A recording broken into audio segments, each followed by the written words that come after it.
I don't think I'll ever go camping again. It started as a simple trip. Just me, my backpack, and the woods. I'd done it plenty of times before. Solo camping was something I enjoyed. Cleared my head. No phones, no people, just the sound of the wind in the trees and the distant rush of a river. This time, I picked a spot about 50 miles from the nearest town, a stretch of forest I'd never been to before. It was supposed to be peaceful. The first day was fine. I parked my truck near the start of an old logging road and hiked in about 10 miles, far enough that I wouldn't run into any other hikers. The forest was dense but beautiful, with tall pines and thick undergrowth. I found a good spot to set up my tent near a small creek and started gathering firewood before the sun dipped too low.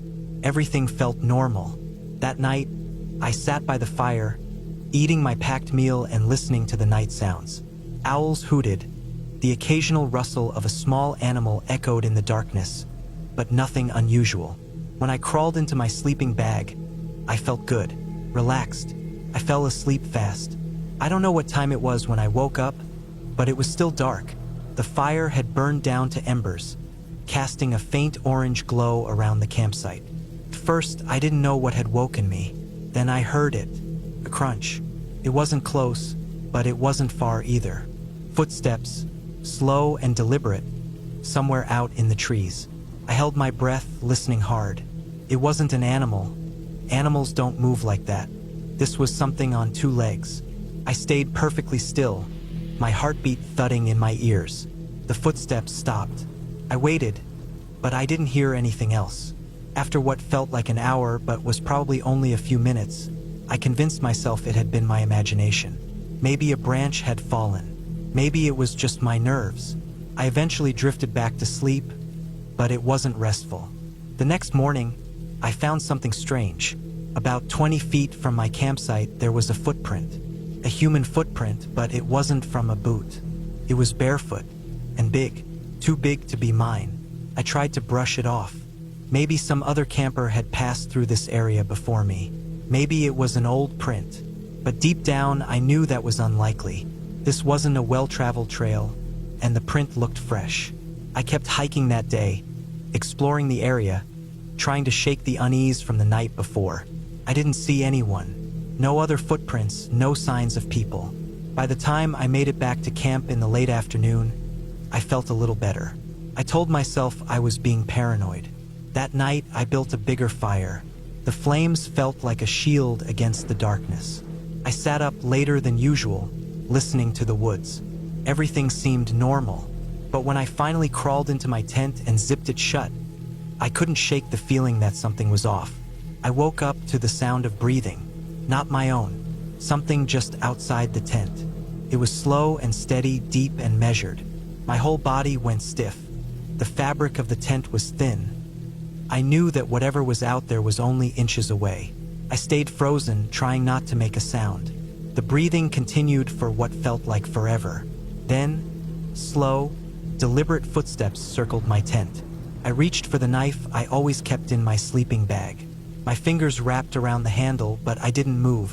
I didn't unzip the tent, didn't try to look outside. I just waited. Eventually, the footsteps stopped. The breathing faded. I don't know how long I lay there, gripping the knife, staring at the thin walls of the tent, waiting for something to happen. But nothing did. When the first light of dawn crept through the trees, I finally unzipped the tent and stepped outside. The ground around my campsite was disturbed. Footprints, big, bare footprints, circled the tent. That was it. I was done. I packed my gear as fast as I could, barely stopping to eat. My plan was to hike back to the truck and get the hell out of there. But as I started down the trail, I saw something that made my stomach drop. Another footprint, fresh, in the middle of the path. Someone or something had been standing there, waiting. I moved fast, my heart hammering. I didn't stop to rest, didn't stop to eat, just pushed forward. The whole time, I felt like I was being watched. Every rustle in the bushes, every shift of the wind, sent a bolt of panic through me. I couldn't shake the feeling that whatever had been outside my tent wasn't done with me yet. When I finally saw my truck through the trees, I almost cried with relief. I ran the last stretch, practically throwing myself inside. I locked the doors, started the engine, and peeled out of there so fast I kicked up gravel. I didn't stop until I was miles away. I don't know what was out there. I don't know who or what left those footprints. But I do know one thing. I'll never camp alone again.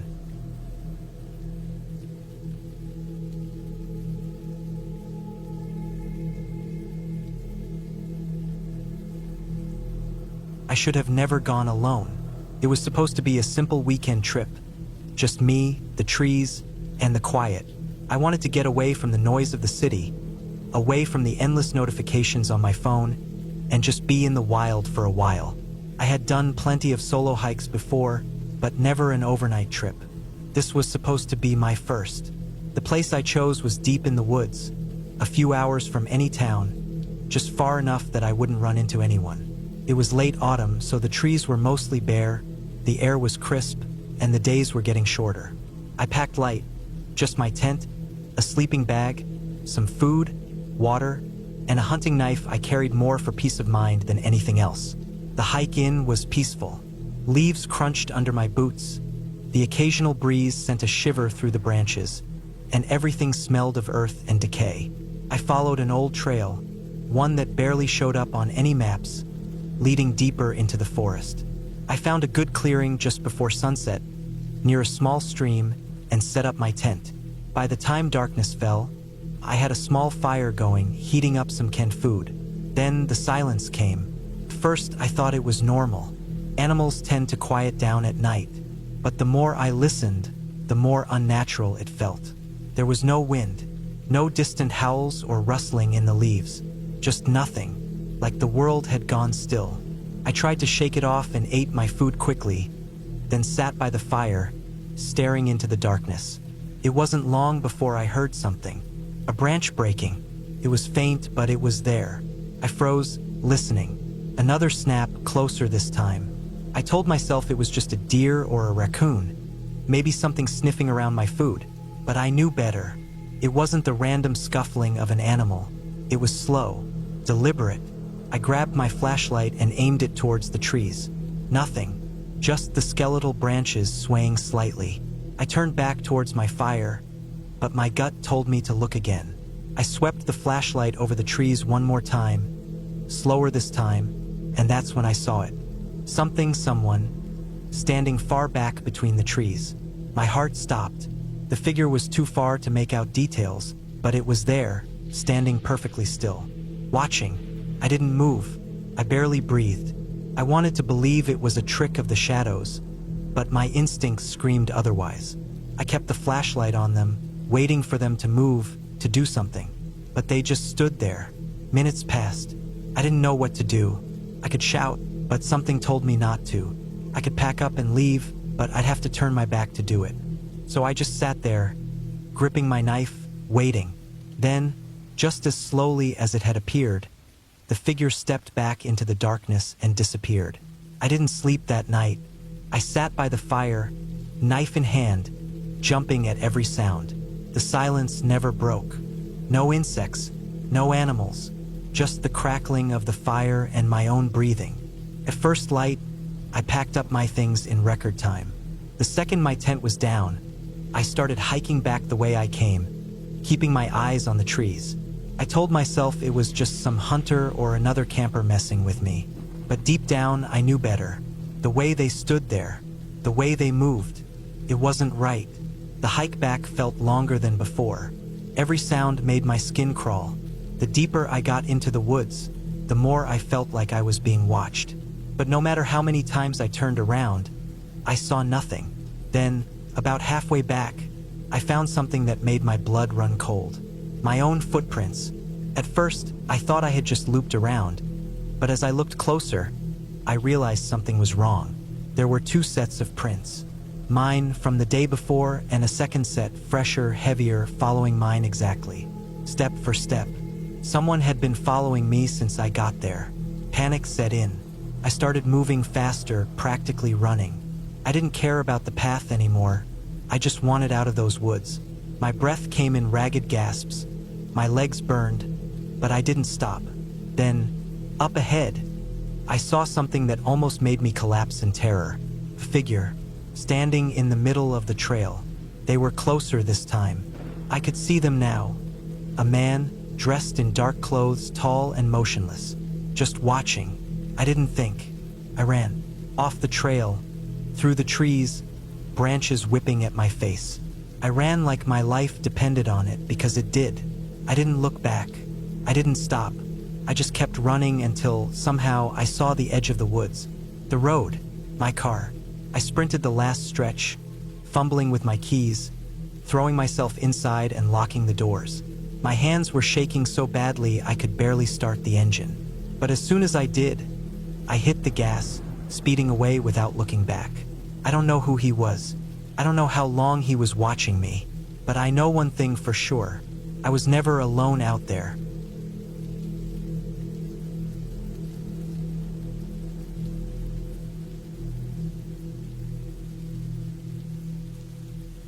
I always loved the idea of camping. The quiet of the woods, the smell of pine in the air, the flickering of a fire casting shadows against the trees. I thought it would be peaceful. I thought it would be good for me. But that trip changed everything. It was supposed to be a solo trip. 3 nights out in the wilderness, away from the noise of the city, just me and the wild. I packed everything carefully. A sturdy tent, sleeping bag, extra clothes, food, water, a first aid kit, a knife, and my trusty flashlight. I even had a small emergency beacon just in case. I told a few people where I'd be, but I liked the idea of being alone, completely disconnected. Looking back, that was my first mistake. I drove for hours to get to the spot, a remote area in the mountains where the nearest town was almost an hour away. I parked my car at the trailhead, shouldered my pack, and started the long hike to my chosen campsite.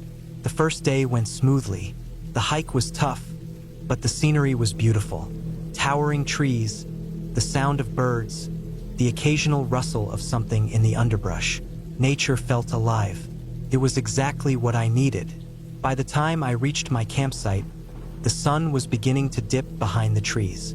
I set up my tent near a small clearing, close to a narrow creek. The place was perfect.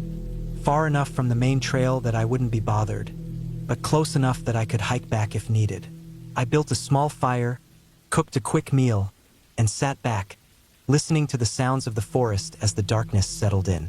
That first night, I didn't sleep well. The sounds of the forest, though beautiful during the day, became unsettling at night. Every snap of a branch, every rustling leaf had my mind racing. I told myself it was just animals, raccoons, deer, maybe even a bear in the distance. But a feeling crept in, something I couldn't shake, like I wasn't alone. Morning came and I shook off the unease. I had a full day ahead of me, and I wasn't about to let my imagination ruin the trip. I spent the day exploring, hiking up a ridge that gave me a breathtaking view of the valley below. I took my time, enjoying the solitude. But every now and then, I had this strange feeling, like I was being watched. I'd stop, look around, see nothing but trees and silence. It was probably just my nerves. That night, I built another fire, ate my dinner, and crawled into my tent. The wind had picked up, making the trees sway, their branches creaking. It wasn't until late into the night that I woke up. Something had woken me, a sound. I held my breath, listening. Footsteps, slow, deliberate, close. Not an animal. Animals move with unpredictability, skittish and quick. These were different, human. I reached for my flashlight, clicked it on, and shined it through the mesh of my tent. Nothing, just trees and darkness. The footsteps had stopped. I stayed still, heart pounding. Maybe I imagined it. Maybe I was letting my nerves get the best of me. Eventually, after what felt like hours, I managed to drift back into a restless sleep. The next morning, I found something that made my stomach drop. Footprints, not mine. They circled my campsite, some coming within inches of my tent. I stared at them, my mind trying to rationalize what I was seeing. Maybe a lost hiker? But why wouldn't they have called out? Why just wander around my tent in the middle of the night? I decided to pack up. I wasn't about to spend another night here. I stuffed everything into my pack and started hiking back toward my car. The entire time, I felt that same unsettling feeling, that I wasn't alone. I kept looking over my shoulder, scanning the trees. I didn't see anything, but I couldn't shake the feeling. Then I noticed something. The woods were quiet, too quiet. No birds, no rustling leaves, nothing. Just the sound of my footsteps on the dirt path. My body was screaming at me to move faster, so I did. I pushed myself, hiking as quickly as I could without breaking into a full sprint. Then I saw it. Up ahead, on the trail, something was off. At first, I couldn't tell what it was, but as I got closer, my stomach turned. It was a shirt, an old, dirty shirt hanging from a tree branch, stretched out like someone had deliberately placed it there. It wasn't mine. I didn't stop to examine it. I didn't want to know why it was there. I just kept moving. The closer I got to my car, the worse the feeling got. My breath was coming fast, my hands slick with sweat. I rounded the final bend in the trail and nearly collapsed with relief. My car was right where I left it. I sprinted the last few feet, threw my pack in the back, and got in, locking the doors behind me. I sat there for a moment trying to catch my breath, trying to shake the feeling that I was still being watched. Then I saw it. In the tree line just at the edge of the parking lot. The figure, still, watching. I didn't stay to get a better look. I turned the key, fired up the engine, and got out of there as fast as I could. I don't know who it was or what they wanted, but I know one thing: I'll never go camping alone again.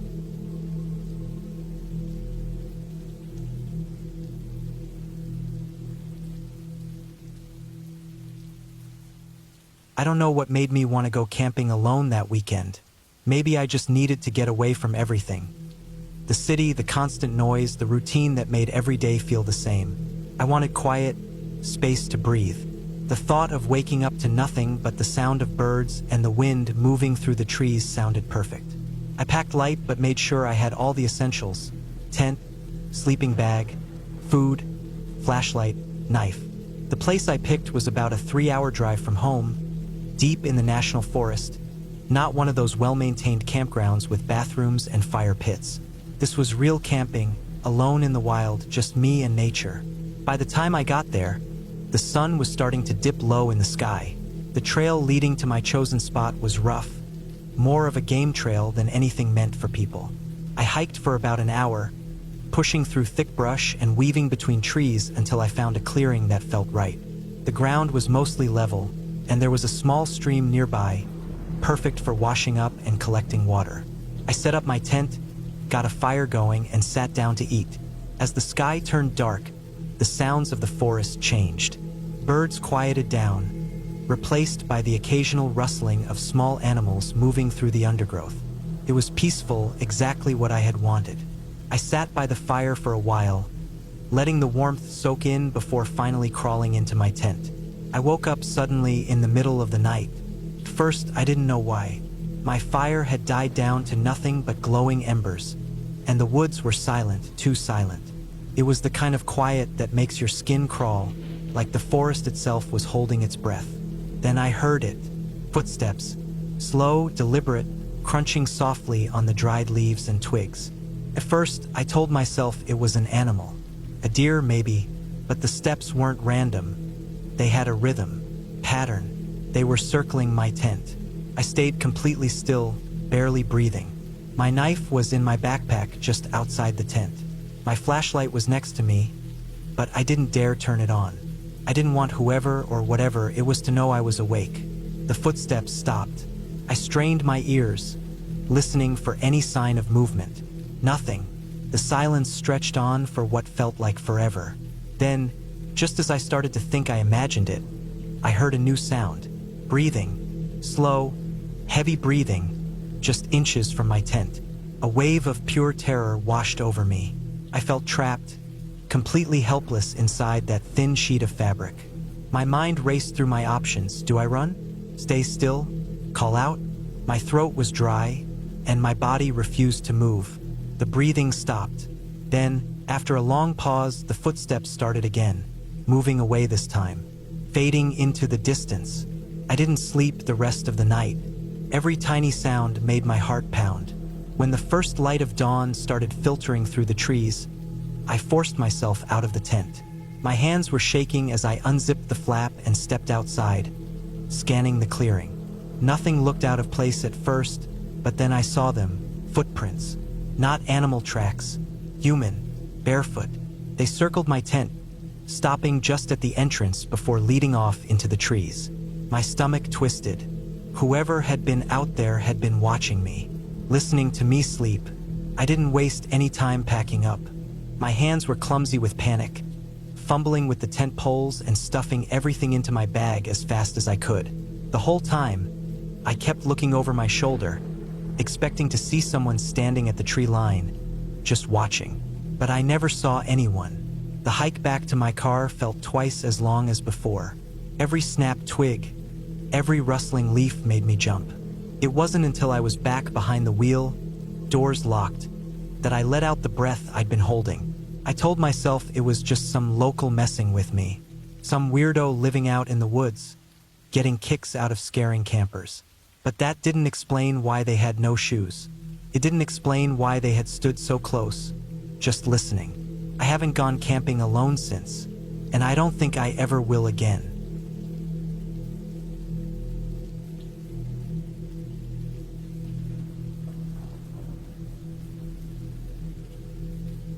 I remember everything about that trip, every little sound, every cold breath, every shift in the wind.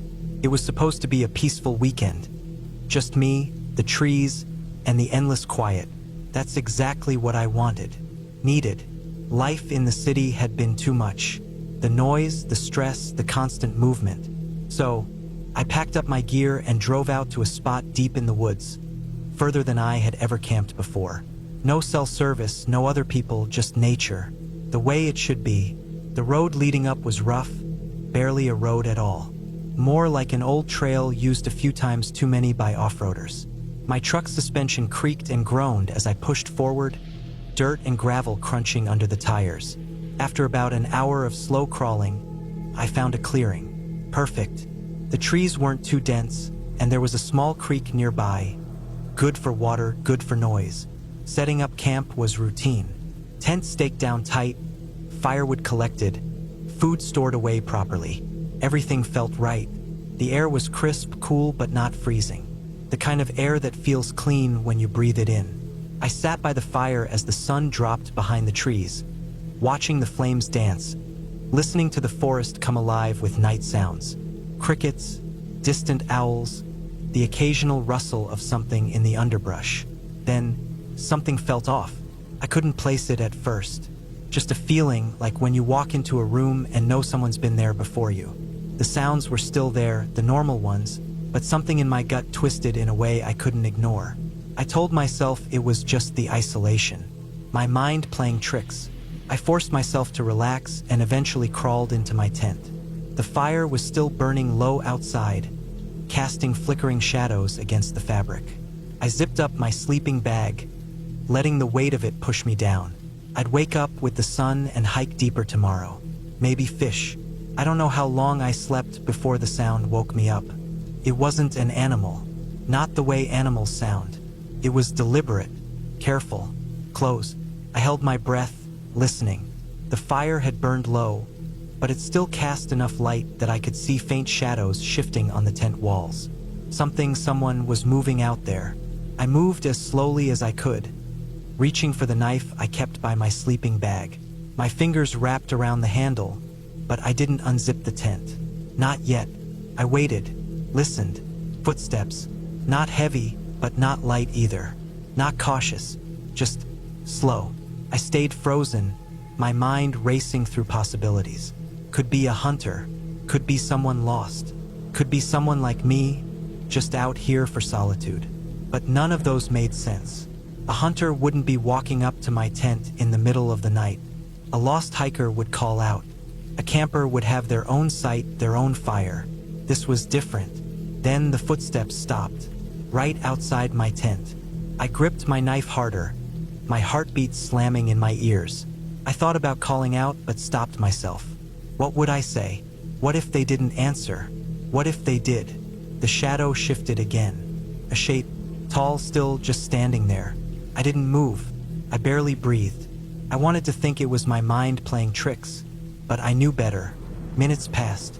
I don't know how many. My muscles ached from holding still. Then, finally, the shadow moved away.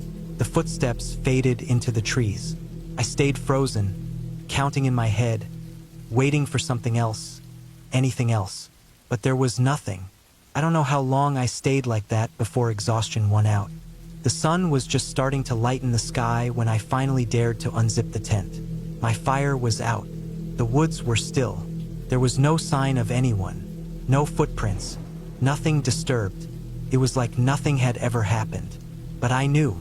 I packed up my camp faster than I ever had before.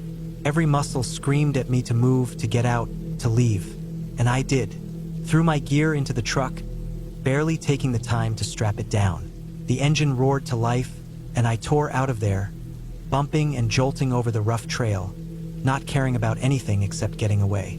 I didn't stop until I hit the highway, until I was miles away, until I saw buildings and other cars and people. Only then did I let out the breath I'd been holding. I don't know who was out there that night. I don't want to know. All I know is I was not alone. And I never went camping alone again.